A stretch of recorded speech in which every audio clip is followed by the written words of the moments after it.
Vem comigo.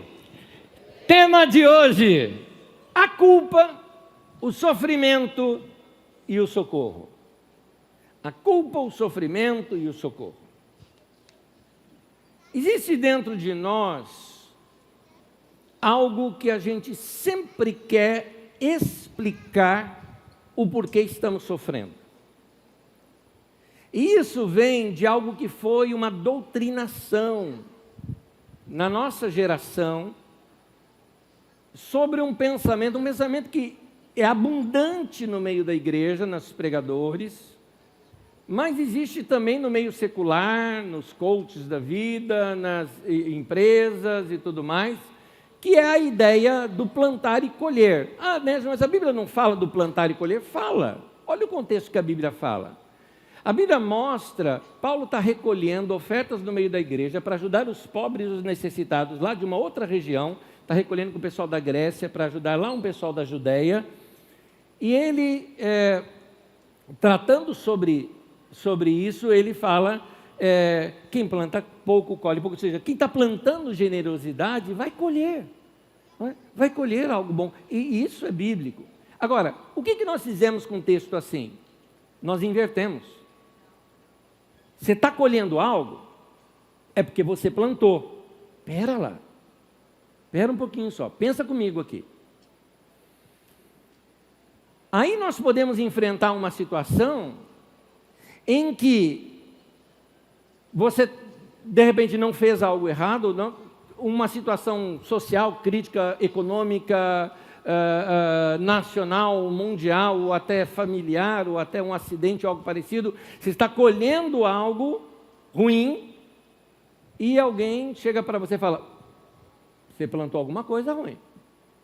Não é possível todo mundo que colhe é porque planta. Espera um pouquinho, gente, não é sempre assim. Quer ver um exemplo? Eu, por exemplo, gosto de honrar alguns pastores mais velhos de ministério do que eu, que semearam aqui nessa cidade. São pastores que vieram para cá, pregaram o evangelho aqui, quando nem se tinha igreja aqui nessa região, e desbravaram a mata. Eu digo para eles, eu hoje estou colhendo o que vocês plantaram. Sou grato a Deus por esses homens. Note, coisa boa. Olha o tamanho que temos, o crescimento que tivemos. Esses homens plantaram, deram início aqui, e hoje estamos colhendo o que eles plantaram. Ora, se eu posso colher coisa boa de quem plantou coisa boa, eu também posso colher coisa ruim de quem plantou coisa ruim. E nem sou eu o culpado disso tudo. A questão é que quando a gente passa por alguma crise, vamos imaginar que você esteja passando por algum problema, alguma crise, ou de repente, sabe quando começa a dar tudo errado na tua vida? Está dando tudo errado, você fala, meu Deus do céu, preciso de uma sessão de descarrego, né? Arrancar tudo isso de mim, tomar banho de arruda, aquela coisa toda que o pessoal fala, né? Porque você acha que alguma culpa você tem. Esse é o problema. A gente tentando justificar, a gente se imputa a própria culpa. A gente coloca sobre si a própria culpa. E aqui a gente tem que justificar. Devo ter deixado alguma brecha na minha vida. Ou Deus, dependendo da teologia da pessoa, ela fala, Deus está bravo comigo e está me castigando. Ou senão, é o diabo que está fazendo isso. E aí nós ficamos nesse jogo de causa e efeito e nunca chegamos ao âmago da coisa. E as perguntas ficam, por que deu errado? Ou a gente fica tentando mudar o passado. Eu não devia ter ido lá. Ou eu não devia ter falado aquilo que eu falei. E aí a gente fica tentando achar um motivo. E se eu não tivesse ido? E se não tivesse feito? Sabe por quê? E aí nesse questionamento a gente termina jogando sobre nós a culpa. Hoje nós vamos estudar 18º livro da Bíblia Sagrada, o livro de Jó. Ele vai tratar desse assunto, o livro de Jó. O livro de Jó é um livro que ele vai mergulhar nas profundezas da alma de um homem que está passando por um momento de sofrimento profundo, dolorido, perdendo pessoas e coisas que ele ama, e ainda tendo que conviver com pessoas que o acusavam de uma culpa que ele não tinha. Para a gente entender o livro de Jó, eu preciso explicar duas coisas aqui. A primeira tem a ver com a parte literária do livro. O livro de Jó, ele é composto assim, ele é poesia no meio e prosa. Ele tem um enquadramento de prosa no começo e no final desse texto. Ora, foi um texto preparado. É um texto que, se você já o leu diversas vezes e se acostuma com o texto, você vai perceber que ele é uma peça teatral, uma ópera ou algo parecido, porque no meio tem até cântico. O que acontece? Vai narrando ali a vida do Jó e vem as pessoas. Entra o primeiro, e aí entra o primeiro e conta a história. Olha, as ovelhas estavam no campo, caiu um raio do céu, matou tudo, mas tá, sai esse. Entra o segundo, aí entra o segundo e conta.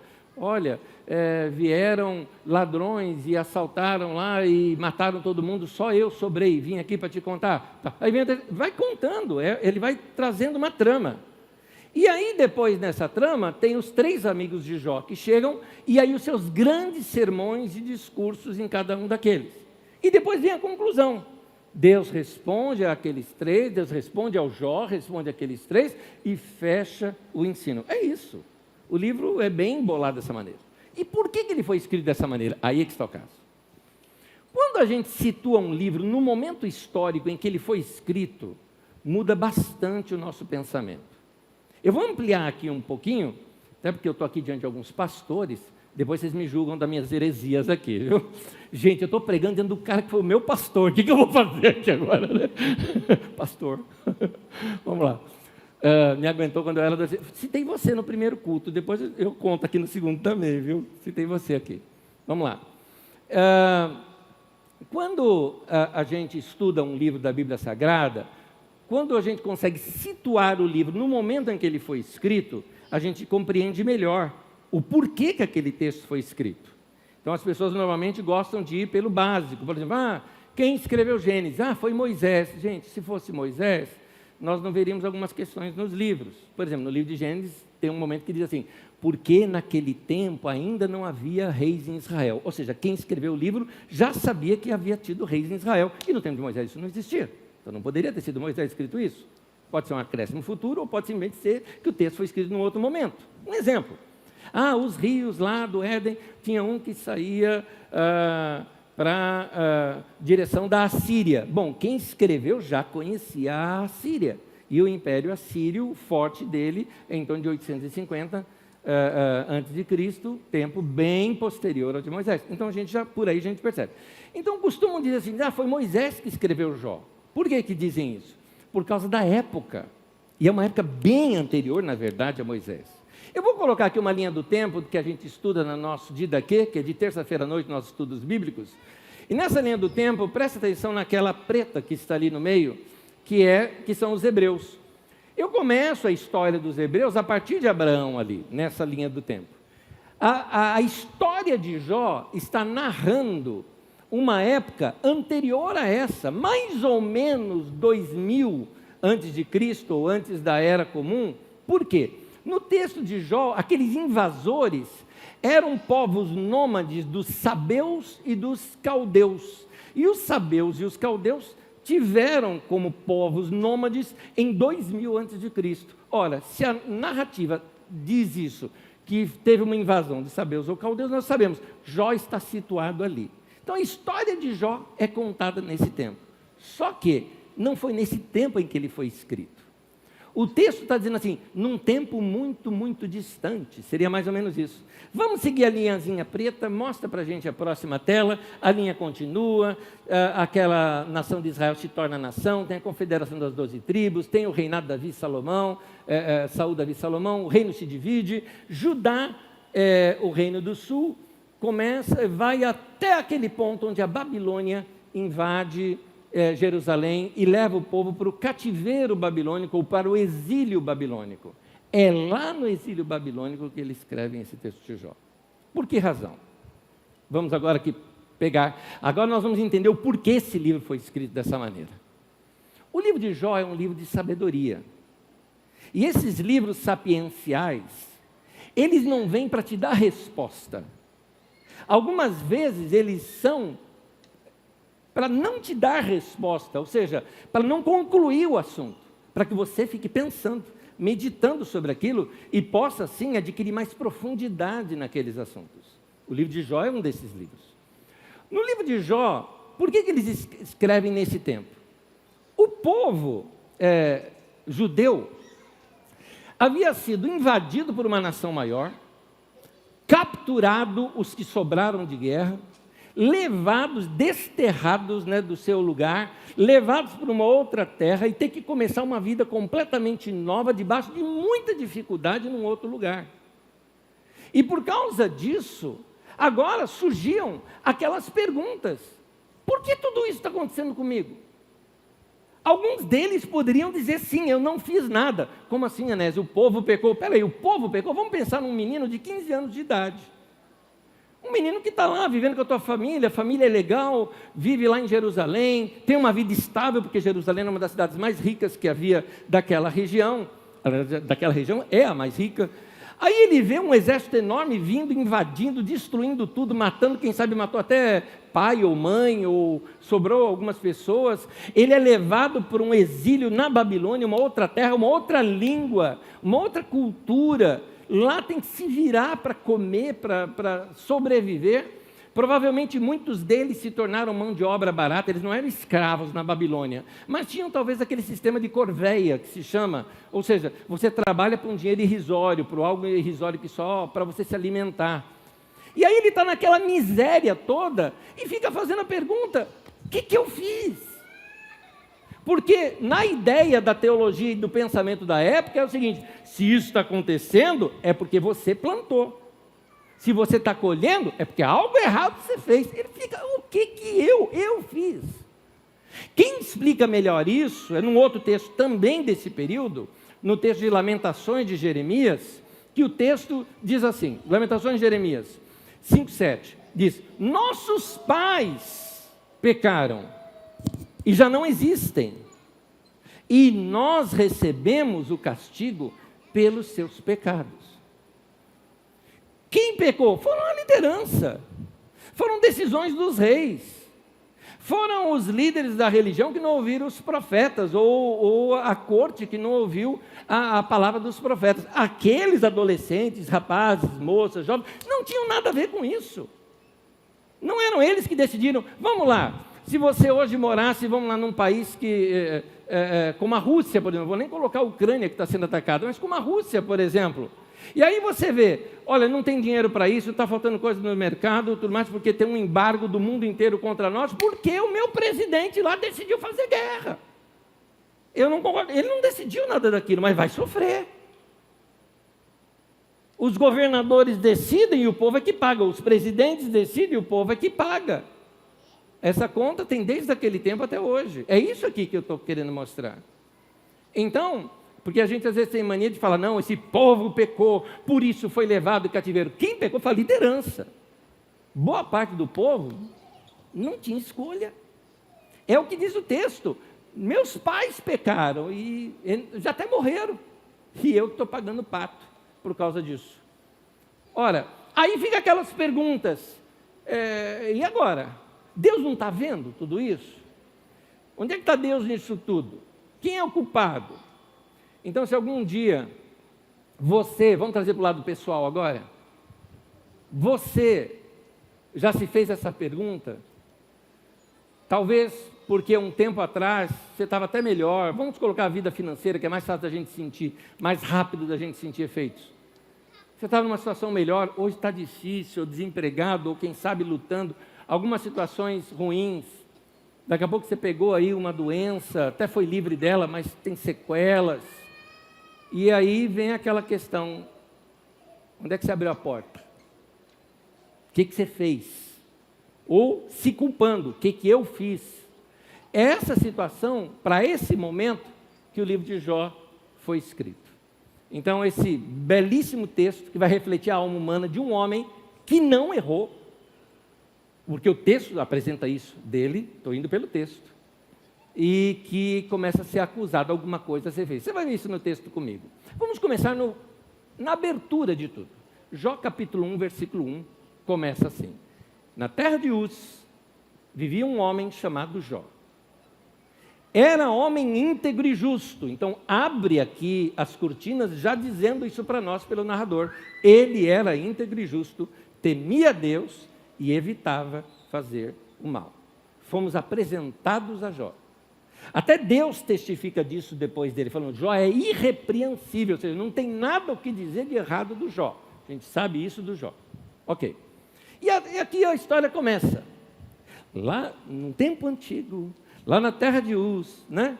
Num lugar tão distante, né? num país tão distante, e começa a história do Jó. O Jó, resumindo aqui a história para vocês, o Jó tinha uma vida correta, reta, era um homem próspero, seus filhos, tudo mais, e aí começa a vir as notícias. Jó deu um raio lá, matou os rebanhos, atingiu as finanças. Daqui a pouco vem outra notícia: olha, os seus trabalhadores estavam num lugar, vieram lá os sabeus e invadiram, matou todo mundo, só eu escapei e vim te dar notícia. Isso mexe nas estruturas dos relacionamentos, gente querida, mexe na questão de estrutura daquela grande fazenda dele, e vem. Mas aí a coisa continua. Bom, o texto vai narrando tudo isso, mas vai narrando que há uma conversa entre Deus e Satã ali. Isso é no texto. E nessa conversa, Satã fica ali e falou: ó, Deus, ele é desse jeito bonzinho, porque você não tocou nele ainda. Vamos ver? Tira os bens dele, vamos ver. Tirou os bens e o Jó continua íntegro, correto, amando a Deus. Dinheiro não mexeu com ele. Todo mundo tem seu preço, hein? Vamos ver. Mexe na saúde dele. E aí o Jó com ferida e tudo mais, tal. Mas o Jó não nega Deus. Mexe nos filhos dele. Gente, aí apelou. E os filhos morrem. E o Jó continua. Mexe na mulher dele. Não, na mulher não. A mulher é tão chata que você deixa ela viva. Foi isso. Mulher não mexe não. Mulher é parceirona. O diabo está falando: é a minha parceirona. Deixa lá. Aquela lá, não precisa de diabo lá com uma mulher daquela. Né? Vocês leram a história lá, você vai ver a mulher dele como é que era. Né? E Deus deixou viva. O Jó. Enfim. E nada do Jó, ligado. O Jó está na pior. Perdeu tudo. Vem 3 amigos dele. Como era costume no passado, se entende sempre que os sábios vêm do Oriente. Né? Então lá do Oriente vem 3 sábios. E os 3 vieram. E eles fizeram uma coisa muito interessante, que aí eu recomendo isso a você. O começo deles. O começo de tudo está certíssimo. Quando se chega diante de desculpa a palavra que eu vou usar aqui, mas é essa, de um desgraçado, porque a vida dele estava uma desgraça, certo? Então, quando você chega diante de alguém que está na pior, o que fazer, ou melhor, o que não fazer? O que não fazer é ficar dando sermão. Porque o que esses homens fizeram de começo, diz ali o texto, que eles se humilharam junto com ele, jogaram terra na cabeça, para mostrar assim: estamos humilhados junto com você, e ficaram quietos. Diz ali o texto, por 7 dias, e ficaram quietos. Silêncio completo. O melhor presente de um amigo chama-se presença. Esse é o melhor presente. E foi isso que eles deram para ele. Abrindo um parêntese aqui, um parêntese bem pequeno. Uma lição que eu aprendi na África. Eu estava num país africano e alguns pastores ali querendo estar mais próximos, que eu estava de passagem ali, a gente se conhece. Então eu ouvi assim: nós vamos amanhã para estar com você. E assim, umas 6 da manhã mais ou menos já estavam lá na casa. Eu sabendo disso, a gente acorda cedo lá. E nós brasileiros gostamos de conversar o tempo todo, de falar o tempo todo, né? E os irmãos vieram para estar comigo, era isso. Chegaram ali, sentamos ali na sala, e eles sentaram. Gostoso. E eu, brasileiro, né? Então, né? Como é que vocês estão? Estão bem? Obrigado. E eu ficava fazendo pergunta e nada. Até que teve um deles que se tornou um amigo meu, ele falou: vocês brasileiros falam muito, né? Eles gostam de conversar o tempo todo. E ele me explicou que para ele, só de estar do lado, já é usufruir da presença do outro. Que coisa linda! Que coisa linda. Voltando aqui para o texto, os amigos de Jó fizeram isso com ele. Até que não aguentaram mais. Aí erraram. Aí erraram feio. Porque chegou um momento, sabe assim, porque às vezes você fica muito quieto observando uma coisa, só que você já tem aqui dentro, ó, gerenciando seus pensamentos, pode chamar de filosofia, ideologia, teologia, seja o que for, alguma coisa que gerencia a sua maneira de pensar. E ele falou, não bate, não bate. Essa ideia retributiva de que se você está colhendo algo é porque você plantou, estava na cabeça deles. E eles queriam falar. Estava aguardando o momento, já passou 7 dias, tá, agora é hora de chegar no Jó e falar, Jó, dá uma enquadrada no Jó. O problema é o seguinte, gente, quando alguém está passando um problema, está na miséria, está na pior, não fala nada, é igual velório, funeral. Você vai no funeral, fica quieto, só de estar junto, a pessoa te ver já é um consolo. Aí a gente não sabe o que falar, o que a gente fala? Tudo bem? No funeral. Né? Você percebe como que é? Então, uma das coisas que acontece é que quando uma pessoa está numa pior, o cara, sei lá, perdeu o emprego, perdeu isso, perdeu aquilo, está numa situação ruim, estragou família, casamento, aí você chega lá, primeiro, existem aqueles que são os sabichões, né? Espera o momento certo e fala, mas eu te disse. Eu te falei, quer dizer, ele quer colocar acima do outro, dizendo, eu era o sábio e você não me ouviu. Outro que existem aqueles também que gostam de roubar a cena. O que é roubar a cena? O cara já está mal e tudo mais, você fala, isso aí não é nada, não, olha, eu passei por algo pior do que isso. O cara não consola um negócio desse. Irrita, na verdade. Você está lá doente e fala, isso aí não é nada não, meu filho, eu passei um negócio tão ruim. E chama atenção para ele, que o doente vai começar a consolá-lo agora. Não pode. Esses amigos de Jó, eles começaram a tentar explicar o sofrimento dele. E a única explicação que eles tinham, quando eles resolveram falar estragaram tudo, que estava indo tão bem, é porque eles tentaram colocá-lo dentro de uma caixinha chamada, sei lá, ideologia, filosofia, teologia, o que você queira, ou seja, uma forma de pensar que o que sai daquilo você acha que é errado. Vamos lá, e o deles era essa questão retributiva. O primeiro é o Elifaz. Elifaz é um dos primeiros, tinha o Elifaz, o Bildade e o Zofar. O Elifaz, ele chega e diz assim, veja bem, gente, são textos enormes, eu só coletei, para não ficar muito longo, alguns trechos. 4:7 de Jó diz assim, reflita agora, qual foi o inocente que chegou a perecer? Está aí. O que esse Elifaz está dizendo? Falou, Jó, pensa aqui comigo, um homem justo planta coisas justas e vai receber justiça. O homem bom vai plantar bondade, ele vai receber bondade. Então, o justo é protegido por Deus. O bondoso, Deus guarda a vida dele, não dos maus. Ora, se você está passando coisa ruim, conta aí, meu irmão. O que você fez? E o Jó tenta dizer, gente, eu não fiz nada. Um dia simplesmente morrem meus filhos, outro dia morrem as ovelhas, outro dia tem assalto aqui, outro dia cai uma construção lá. Eu não fiz nada. Inclusive o Jó, ele chega a argumentar em Jó 6, versículo 24, ele diz assim, mostrem-me onde errei. Lembra, nós já fomos apresentados ao Jó pelo narrador do texto. O Jó não tinha errado, tá? Porque quando a gente vai ouvindo esses caras, até se você fosse ler o livro de Jó sem introdução, você ia falar, tem coisa errada no Jó mesmo, hein? Alguma coisa esse cara fez. Tem um deles que chega a concluir isso. Então, o Elifaz faz mais ou menos assim, Jó, o que você fez? Né? O Jó falou, me mostra o que eu fiz, eu não fiz nada.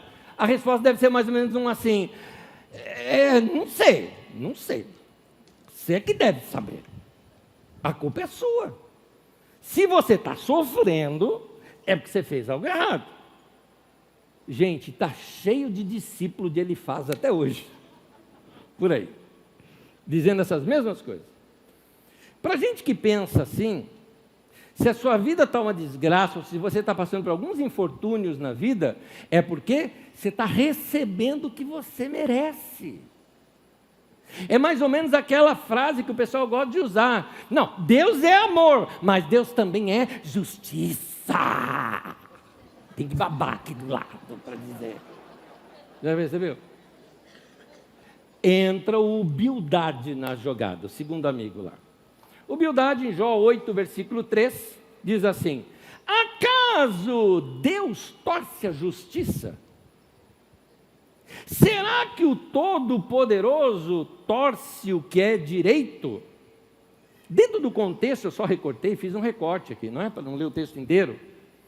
Ele está dizendo algo mais ou menos assim: tá bom, Jó, você estava respondendo para ele faz o negócio, você não fez nada. Tá, você não fez nada e está colhendo, então a culpa é de Deus, é isso? Jó está falando, não estou falando que é Deus. Como não? Você está dizendo que não fez nada e que está recebendo tudo isso, então Deus está te castigando injustamente, então a culpa é de Deus. Mas por acaso você já viu Deus errar em alguma justiça? Você já viu Deus errar em algum julgamento? Ô Jó, pelo amor de Deus, alguma coisa você fez para estar colhendo tudo isso. É essa que é a questão. Inclusive ele fala, Jó, admita, seus filhos pecaram e Deus matou. E quem educou os filhos? Você. Está explicado por que eles pecaram. Você foi um mau pai. É isso. Então ele queria jogar culpa em Jó de qualquer forma. E o Bildade ainda completa dizendo que se de fato o Jó não tem culpa nenhuma, como o Jó vem dizendo que não tem, olha só o que ele diz aqui, capítulo 8, versículos 6 e 7. Se você for íntegro e puro, ele se levantará agora mesmo em seu favor. Detalhe, o que ele está pregando aqui está certo, só está no contexto errado. Porque ele está dizendo o seguinte, Jó, admita, você pecou.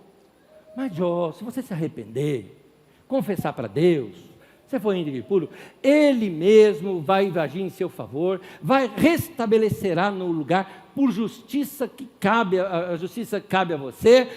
O seu começo parecerá modesto, mas o seu futuro, Jó, será de grande prosperidade. E ele poderia terminar dizendo, aleluias. Bem religioso. Não está errado o que ele disse, o contexto está errado. E até hoje temos discípulos de Bildade que usa texto bíblico fora do contexto. Então, o Jó só tem para responder o seguinte, capítulo 12, versículo 5, na verdade isso foi com outro cara que ele respondeu, isso foi para o Zofar, mas eu vou colocar aqui. O Jó responde assim, quem está bem, despreza a desgraça e o destino daqueles cujos pés escorregam. Esse é o provérbio antigo, para o provérbio mais recente que tua avó te ensinou, pimenta nos olhos dos outros é refresco. Quem está bem, está nem aí com quem está sofrendo. A gente viu isso e vê ainda até hoje. Quando a gente vê situações econômicas, gente passando fome, miserável. Você quer ter uma ideia de como que está a situação econômica nossa? Vai na Praça da Sé aqui em São Paulo. Vai ver o sofrimento daquele povo. Mas quem está bem, vai dizer o quê? Não, esse povo não gosta de trabalhar. E eu não estou falando de Cracolândia, não. Eu tive lá na Praça da Sé. Eu vi pessoas ali que estavam, na verdade, aguardando para procurar emprego.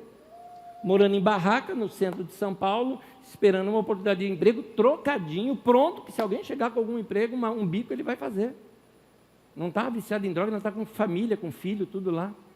Esperando a oportunidade. E aí é fácil dizer nessa hora, né? Não tem nada, porque não, é meritocracia, né? Não estudou, olha o que dá. Quem está bem, pimenta nos olhos dos outros é refresco, né?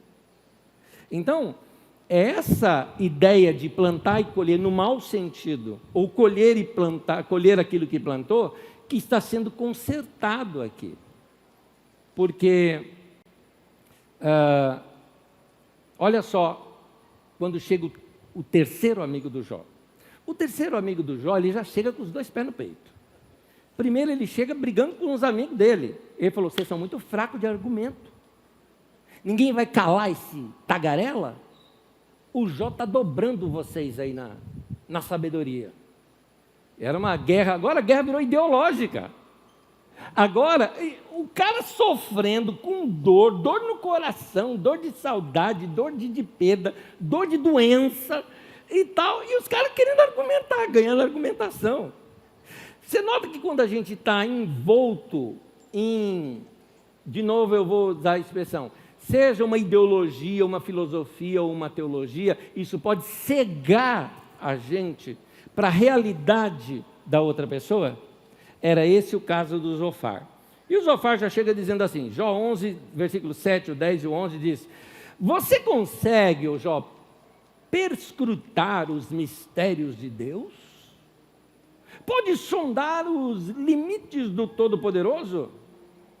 Se ele ordena uma prisão e convoca um tribunal, quem poderá opor-se? Pois ele não identifica os enganadores e não reconhece iniquidade logo que a vê? Em outras palavras, o que ele está dizendo é o seguinte, ele está dizendo, Jó, Deus sabe de tudo, de tudo. E ele identifica a iniquidade e julga corretamente.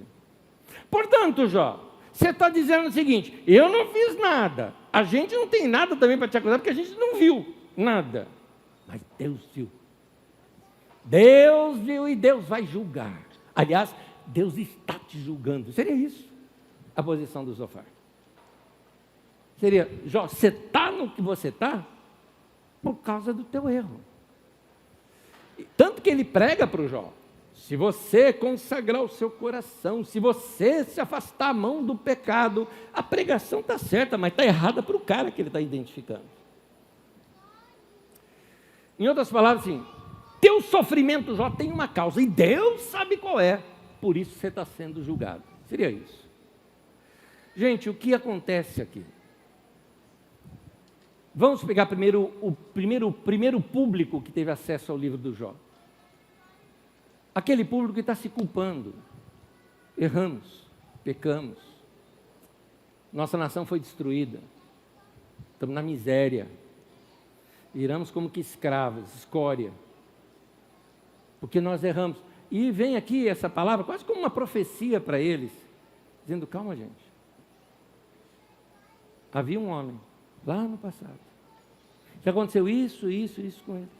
E ele recebeu culpa, ele recebeu acusação, condenação, ninguém acreditava nele, mas o nosso Deus, a justiça de Deus está, que Deus restaurou completamente a vida daquele homem, vai restaurar de vocês também.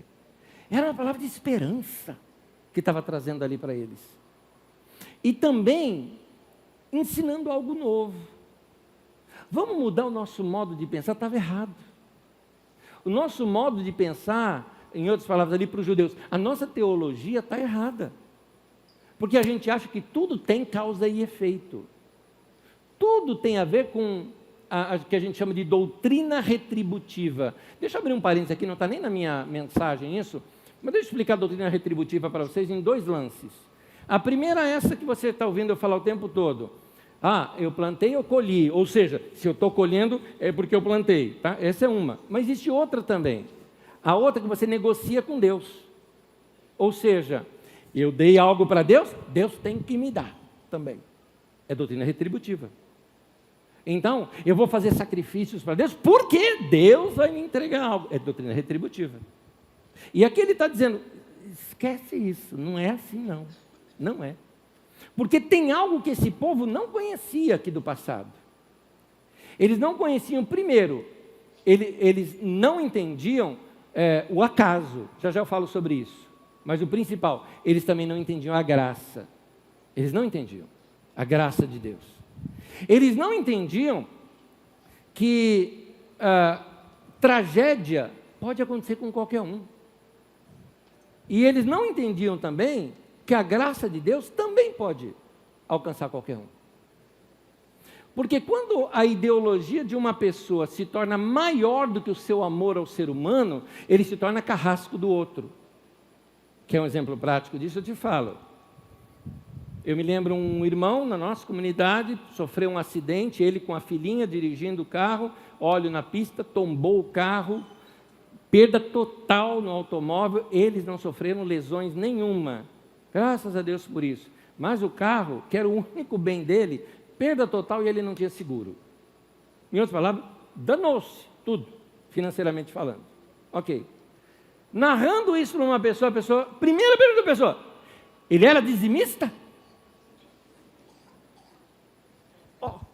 Doutrina retributiva. Alguma brecha ele deixou. Porque senão isso não aconteceria com ele.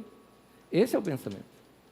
Então, nota que quando você tem uma ideologia, uma maneira de pensar e de ver as coisas, quem diverge daquilo, você enquadra como não serve, não dá, joga na fogueira, né? Voltamos à Inquisição, vamos queimar, joga para o diabo, excomunga, porque não adaptou aquele quadradinho do pensamento da caixinha da pessoa. Jó era inocente. Deus diz isso, que ele era inocente. Em Jó capítulo 2, versículo 3, Deus diz que Jó era irrepreensível. E na abertura, você já viu que o Jó era íntegro. Agora, eu vou tirando algumas lições aqui, daqui a pouco eu continuo a história do Jó. Pior do que sofrer é a incompreensão e o abandono dos amigos. Pior do que sofrer. Os ex-ricos que o digam. Que quando o cara era rico, estava cheio de amigos, perdeu dinheiro, sumiram. Sumiu o pessoal. Vamos trazer para várias áreas aqui. Vamos trazer na área de poder de influência, área de poder de influência política, por exemplo. O cara era um político notório e tinha muito poder. Um monte de gente bajulando, todo mundo, ele é o cara, tal. Perde o poder para você ver. Quem quer nem saber, já vai para o próximo. Tem um monte de adúltero nesse sentido, né? Já vai para o próximo.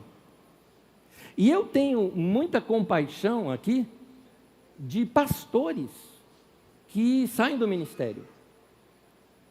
Porque alguns pastores saem do ministério, ou porque de repente fez alguma coisa que era inaceitável um cara ser pastor e fazer uma coisa daquela, o cara errou, o cara pecou, ou às vezes porque o cara decidiu mesmo, falou, gente, eu era pastor, tudo mais, mas não é a minha vocação, estou seguindo minha carreira para uma outra área. Quando os irmãos encontram cada coisa, tudo bem, tá. Antes era aquela bajulação toda, mas depois encosta o cara. Antes era um ungidão, né? Agora, não é nem pede oração, fala, não, estou orando pelo irmão, viu? Estou orando pelo irmão. Eu tenho compaixão desses irmãos, que eu vejo o sofrimento que alguns passam dessa maneira. E aí as pessoas se jogam para baixo. E algumas vezes, gente, a gente sabe quando a gente erra. Você não acha que às vezes a gente está passando alguma coisa que a gente mesmo plantou? Acho, às vezes acontece mesmo. Cometi uma burrada financeira, fiz um negócio errado e agora estou com dívida. Mas aí eu mesmo me culpo, eu mesmo resolvo, eu nem sei enfiar o dedo na minha ferida. Eu sei disso. Mas e quando você foi pego de surpresa? E quando é situação, eu já explico essa questão de acaso. E quando é o acaso? Eu não fiz nada igual Jó, não fez nada. Nesse sentido, as pessoas vêm te jogar para baixo, como os amigos de Jó fizeram, ele resistiu, ele não aceitou não. Por isso fica aqui a minha palavra para você, meu irmão, que já foi traído por alguém, que se sentiu mal, que se sente inferiorizado, que as pessoas te consideram pessoa de segunda categoria, eu tenho essa palavra para você. Não se permita ficar inferiorizado. Você precisa descobrir o seu próprio valor. Porque se você ficar só abatido, isolado, sabe, tem hora, claro, alguém está machucando você, você fica mesmo abatido, dolorido com aquilo tudo, mas tem uma hora, meu querido, que você tem que parar de se vestir mal, sabe? Se veste bem, olha no espelho, gosta, importa que é roupa simples, vamos levantar, levanta a cabeça, vai procurar um emprego novo, vai arrumar uma situação nova, vai encontrar força para vencer as amarguras, Porque quanto mais você ficar na pior, mais poder você está dando para aqueles que querem o seu mal. Então você tem que se proteger nesse sentido. E o Jó se posicionou. Eu sei que essa palavra está um pouco batida hoje em dia, mas você tem que se posicionar. Você tem que saber quem você é. E o Jó não aceitou essas acusações e condenações. Jó 26, de 1 a 4. Então Jó respondeu: grande foi a ajuda que você deu ao desvalido. Deus fala: ó, valeu, hein? Que palavra. Amigo igual você, não precisa nem do diabo na minha vida. Né? Que socorro você prestou ao braço frágil. E olha aqui, Jó vai adiante. Quem o ajudou a proferir essas palavras? Ou seja, quem te inspirou? Por meio de que espírito você falou? Tem gente aí falando em nome de Deus e o Jó olhando assim, falando: não é o Zé Pilintra, não? Né? Um dos piores inimigos da vida da gente, a palavra inimigo é a palavra Satã, né, aqui, é a culpa. Sabe por quê? Que enquanto essa condenação vem dos outros, você tem como resistir. Mas a partir do momento em que você mesmo se condena, aí a culpa começa por dentro, tira a nossa força, mina a nossa fé. Para a gente entender como lidar com isso, eu preciso continuar a história. Porque agora na história, Deus entra na história. E quando Deus entra, muda tudo. Capítulo 38 e 39 começa uma conversa. Primeiro começa a conversa de Deus com Jó. Quando eu li, as primeiras vezes que eu li esse texto de Jó, eu sempre achei assim, Deus dando uma enquadrada no Jó também. Ô Jó, você sabe isso? Não. Você sabe isso? Não. Sabe isso? E outro fala: cala a boca, fica quieto. Dá a entender isso. Depois de ler diversas vezes o texto, eu falei: não, gente. Eu não tinha entendido o que Deus estava querendo aqui nesse texto, agora eu comecei a entender. E aqui, me permita, por favor, vai parecer uma ousadia em dizer um negócio desse, mas agora a gente tem que imitar Deus na maneira como lida com um desvalido, desculpa o termo aqui, mas é isso, um desgraçado, né? Alguém que está na pior. Como é que lida? O jeito que Deus lidou. Olha só, Deus chama o Jó e começa a fazer para o Jó pergunta. E eram perguntas sem resposta, gente. Pergunta que, assim, alguns colocam, foram 40 e poucas perguntas. Já vi outra pessoa, porque dava para perceber que ela repete detalhes do mesmo personagem, então dá a entender que chegam 68, se não me engano, perguntas que ele faz ali para Jó, e em todas, Jó não sabia dar resposta. Era pergunta difícil. Quem nasceu primeiro, ovo ou a galinha? Não está na Bíblia isso, mas seria mais ou menos isso, entendeu? Não tem resposta. Porque Deus queria fazer uma outra coisa, Deus não queria as respostas. Olha só o que Deus fala. Primeiro Deus começa a falar do universo. Jó, as estrelas, a ursa maior e tudo mais, tal. Onde é que você estava quando até os anjos cantavam e tudo mais, estava formando as estrelas? Jó, olha o tamanho disso tudo. Você viu o relâmpago? O relâmpago, ele sai assim, tem um caminho. Quem que estabelece aquele caminho que o relâmpago faz? O Jó. Ele começa a falar da chuva, do relâmpago e tal. Tamanho da terra. Você acha que o Jó ia saber isso naquele tempo? Hoje já se sabe o tamanho da terra, mas naquele tempo não sabia. Não tinha medição para isso. Não tinha ciência para isso. Tamanho da terra? Não sei. Aí Deus começa a falar também dos animais. E um monte de coisa Jó não sabia. Ele fala: Jó, você sabe quanto tempo leva para a corça parir? O tempo de gestação? Não, mínima ideia. Porque as corças vivem lá nas montanhas, lá em cima, você não vê nada, daqui a pouco ela está com o filhinho. Né? Agora, tem bicho que mora na selva e se alimenta. Tem bicho que mora lá naquelas montanhas e não passa fome. E tem bicho que mora no deserto e é alimentado. Como é que eles são alimentados, Jó? Sei lá, não sei nada. Olha o que Deus está fazendo. Olha lá para o céu. Olha lá para a natureza. Aí Deus começa a falar das profundezas do mar, do rio, de bichos que a gente nem tem hoje. Né? Um dos bichos que ele cita ali, que talvez seja muito parecido com o nosso hipopótamo, ele vai descrevendo um monstro do rio. Depois ele descreve lá o Leviatã, um monstro do mar, né? Algum bicho grande, alguma baleia, alguma coisa assim. E ele vai descrevendo, e o Jó assim, Olha o que Deus fez com Jó, gente. Não sei se você percebeu. Jó estava sofrendo de um momento avestruzesco, né? Com a cabeça dentro do buraco lá, só vendo o problema dele.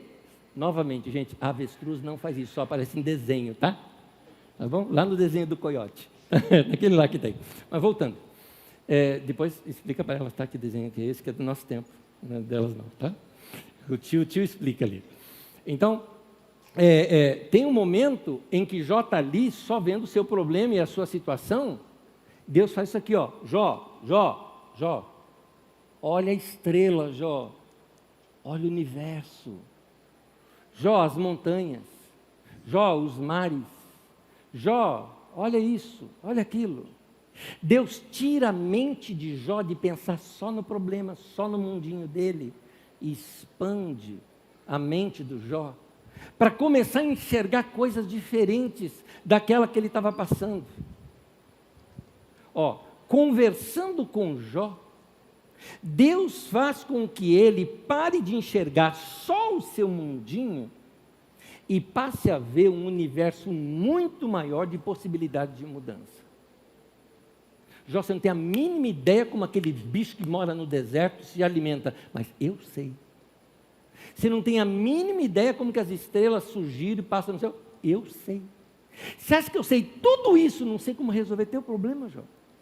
Seria mais ou menos isso que Deus estivesse ali falando com Jó. Então, em outras palavras, Deus deixa Jó sem resposta, para que Jó entendesse o seguinte: Jó, você acha que você consegue me entender? Jó ia falar, claro que não. Aquilo que Jó levou aquele tempo para aprender, e dessa maneira, eu confesso para vocês que aprendi de uma maneira mais simples. Aqui eu vou contar a história aqui do meu pastor, que eu contei no primeiro domingo, na primeira reunião nossa. Vocês já me conhecem, né? Sabe que eu sou questionador, pergunto, gosto de estudar, tudo mais, tal. Você imagina o sofrimento desse homem de me ter como adolescente na igreja dele. Enchi de perguntas o tempo todo. E numa dessas perguntas, que normalmente criança que faz, né? Criança faz essa pergunta: quem criou Deus? Né? Pois bem, eu fui mais retardado, eu perguntei isso na adolescência. Mas eu cheguei para um sábio, que era meu pastor, e nem sei se você vai se lembrar dessa história, Jorge. Tá? Eu lembro bem, porque eu sou aprendiz. Né? Eu aprendi. Né? Normalmente a gente fala o seguinte, né? Quem bate não lembra, mas quem apanha lembra. Não, mas é positivo o que eu vou falar. Eu cheguei para o Jorge, eu falei assim: pastor, tudo mais, o tamanho de Deus. E quem criou Deus? Ele pegou um pouquinho de água ali que ele estava no copo dele, jogou aqui no chão, fez só umas gotinhas assim, e ele falou: Anésio, se você tivesse com uma esponja, eu te dou uma esponja sequinha, você consegue limpar isso aqui? Eu falei: claro. Ele falou: por quê? O volume da esponja é muito maior do que o volume ali da água, ela consegue absorver e está tranquilo. Isso. Agora eu coloco um balde de água e a mesma esponja para você. Você consegue absorver todo aquilo? Eu falei: não. Ele: por quê? Eu falei: porque o volume de água é muito maior que o da esponja. Ele falou: exato. Como é que você quer entender Deus com essa cabecinha que você tem? É claro que ele foi mais educado, foi mais elegante. Daqui sou eu colocando aqui a versão já 2.0, tá? A elegância dele não permitiria nunca ele falar dessa maneira. Ele dizia assim: nós, os humanos, né? Tão pequenos diante da grandeza de Deus. Esse é meu pastor, né? Eu falo dessa maneira. Mas olha só, um outro pastor na minha vida, que foi quem me ajudou muito, já na área ministerial, que foi o Jamê, ele conta o seguinte, ele falou: gente, estou aqui em cima e eu estou vendo uma formiguinha andando. E a formiguinha vem vindo. Olha só, eu estou vendo o passado da formiga, que eu sei de onde ela veio. Estou vendo o presente daquela formiga. E eu estou vendo o futuro dela, porque ela está indo naquela direção. E ali na direção dela tem uma montanhazinha ali, um pouco de terra, de pedra. Vai ser difícil para ela passar ali, ela vai ter que mudar. Aí a formiguinha vem, e aí chega lá diante das pedras. E daqui de cima eu estou vendo, falo: menina, vem para cá, vem para cá. Sai por aqui. Eu estou vendo daqui de cima, dá para dar a volta. Né? Mas ela leva um tempo para compreender isso. Ela falou: a nossa vida é como da formiguinha. E às vezes a gente vê uma montanha de pedra na frente da gente, não sabe o que fazer, e Deus está vendo o tempo todo isso para nós.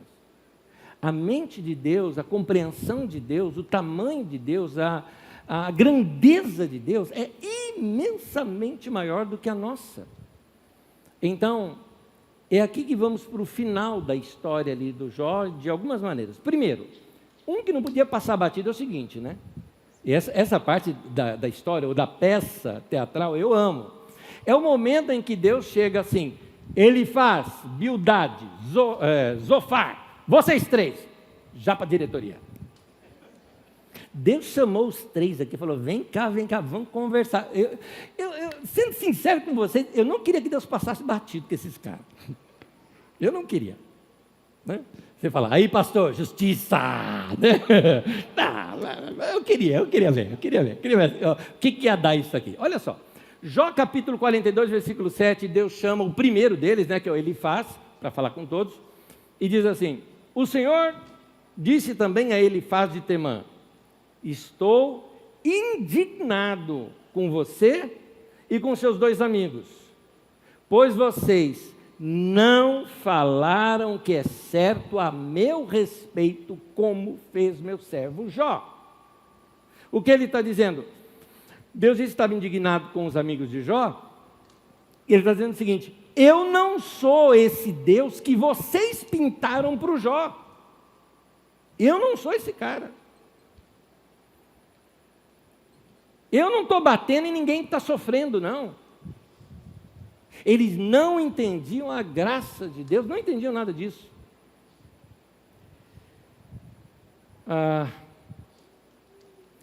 Por seu lado, o Jó também precisava de um papo com Deus.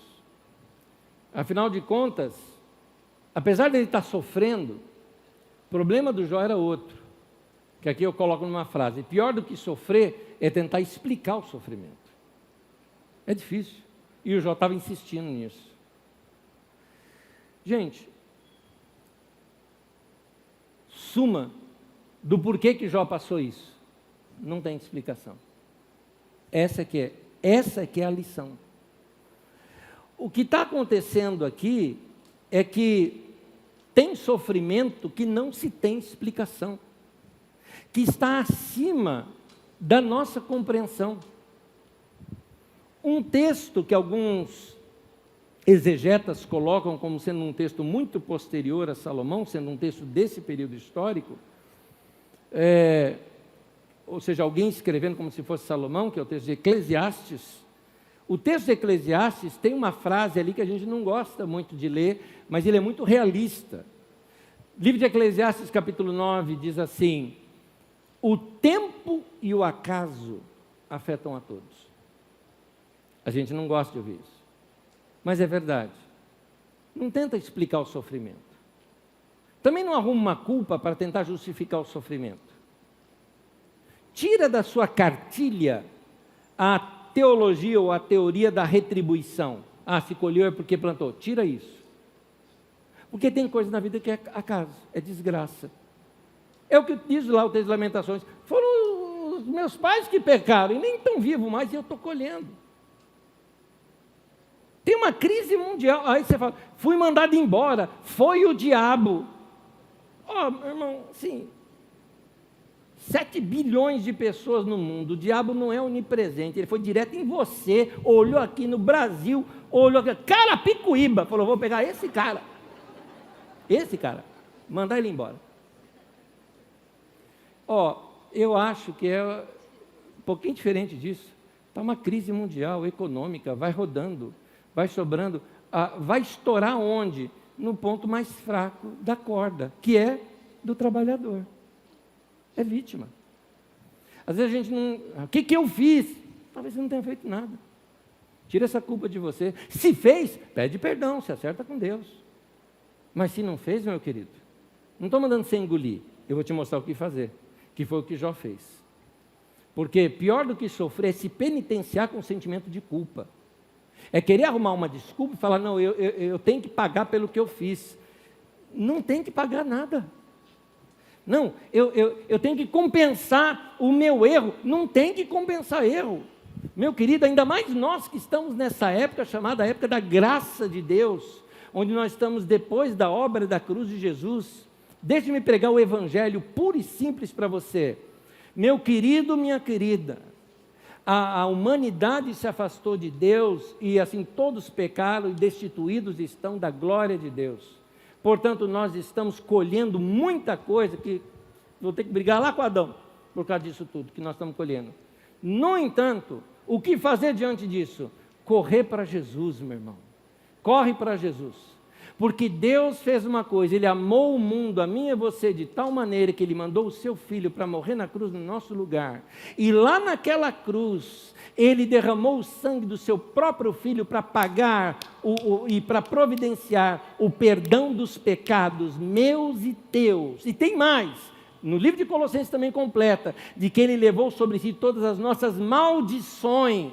Tudo que estava errado, tudo aquilo de que fez, vai colher. Lá de Deuteronômio 28 que diz, plantou, colheu, toda a maldição foi pregado lá na cruz do Calvário. Portanto, meu irmão, corre para Jesus. O sangue de Jesus tem poder para purificar o nosso pecado, restaurar a nossa vida, abrir um novo caminho de relacionamento com Deus. Isso é o Evangelho. A gente corre para Deus. É nele que nós temos essa solução para nós. É nele. Então, eu até costumo dizer assim, pior do que sofrer é sofrer e não ter onde buscar socorro. Mas você tem. Você tem. Lembra do Davi? Davi passou por isso também. A história de Jó podia ser a história de Davi. Davi está sendo perseguido pelo rei da nação dele, com um exército todo para pegar um cara. E ele tendo que ficar com fome, com sede, ralado, acho que o cara não passou por espinho, por pedra, por isso, aquilo, dormindo no meio do mar, dormindo em caverna, passando perigo de vida o tempo todo. Talvez Davi estivesse falando, o que eu fiz? O que você fez, Davi? Você foi lá no meio do acampamento e matou um gigante. Então, isso não é bom. Mas quando é que você matou o gigante, o cara te colocou como chefe do exército. Então, isso não é bom. Pois é, mas como chefe do exército, você era tão bom que... Quando você voltou da guerra, a meninada, né? As mulheradas, o cara era solteiro, né? Querendo fazer uma média, né? O Saul, que era o rei, matou milhares, mas o Davi, 10 milhares. E o rei ficou com inveja de você. E agora ele quer te matar. E que culpa eu tenho? Não tem, mas está aí. Essa era a questão do Davi. O que Davi faz diante disso? Ele fala o seguinte, eu tenho para onde correr. E ele correu para Deus. Quando ele se escondeu numa caverna, o próprio exército que estava buscando ele, pararam por ali. Chegou um ponto uma vez, do cara que queria matá-lo, o rei entrou na caverna para defecar. E o Davi podendo ali matar o cara, mas não matou. E depois foi embora, tal, tudo mais. Tadinho do Davi, né? Ficou lá decidindo o cheiro. Mas a gente não pensa nessas coisas, né? Que vai estar no texto.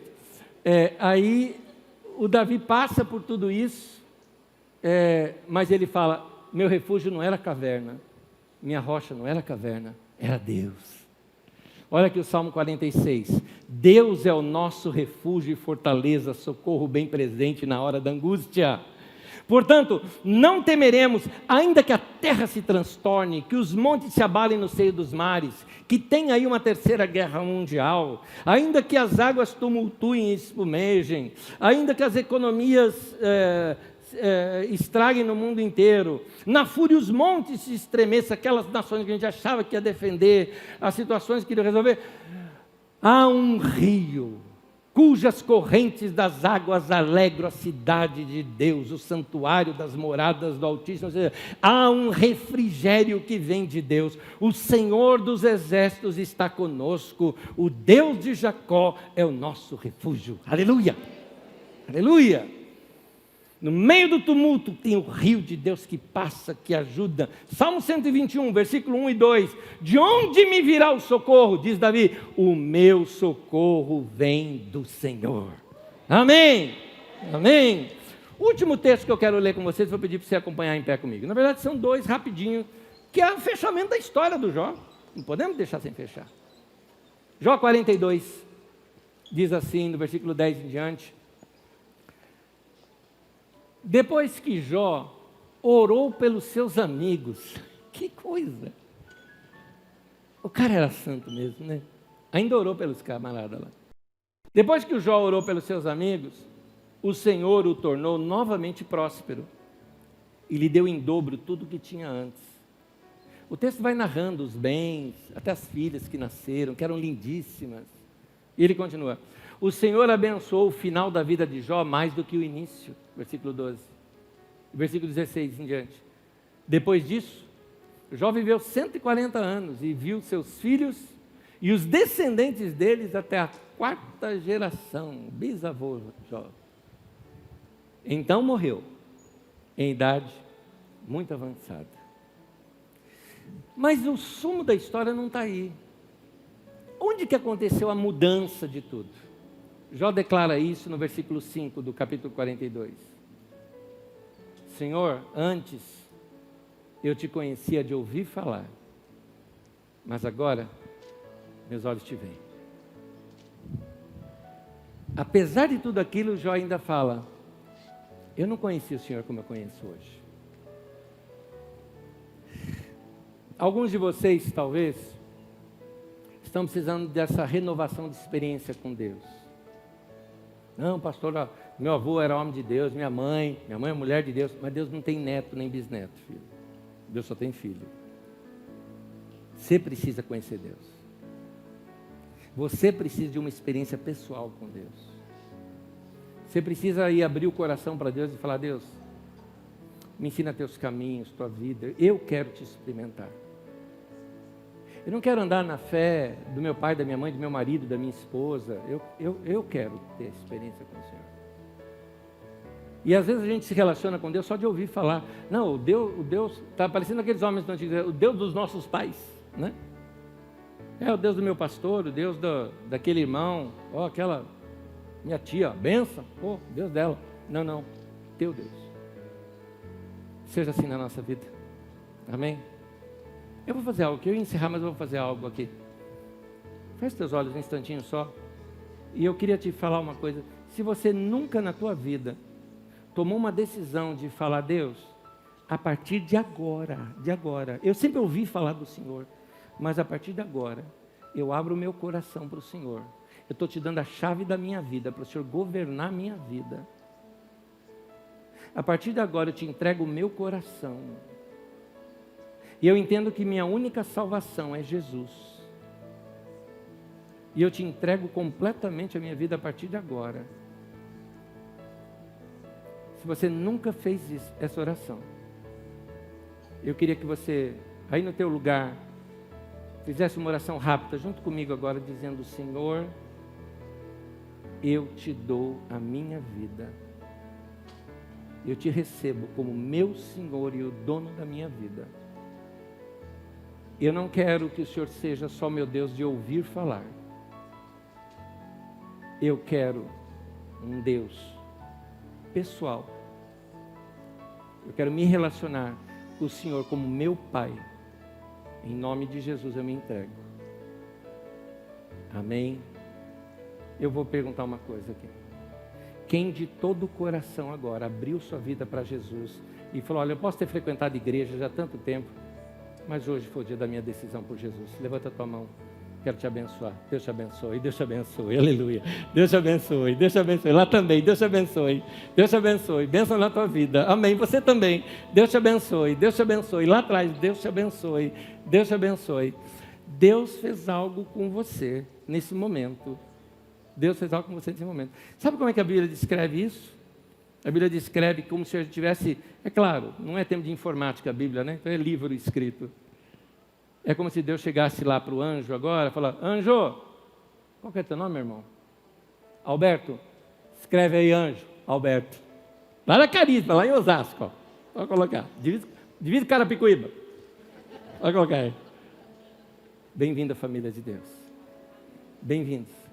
Que Deus abençoe e guarde a tua vida. Põe tua mão no coração, todo mundo. Põe. Quero orar com vocês. Senhor, guarda o teu povo. Que cada um caminhe com o Senhor, não mais somente por ouvir falar, mas por uma experiência pessoal. Que cada pessoa se relacione com o Senhor. E mesmo os meus irmãos, Pai, que nesse momento passam por tanta dificuldade, gente que está sofrendo nesse instante, que eles possam ver a Tua mão estendida para eles, para levantá-los. Como diz no Salmo 40, tirou-me de um poço de lama e perdição e colocou os meus pés sobre a rocha.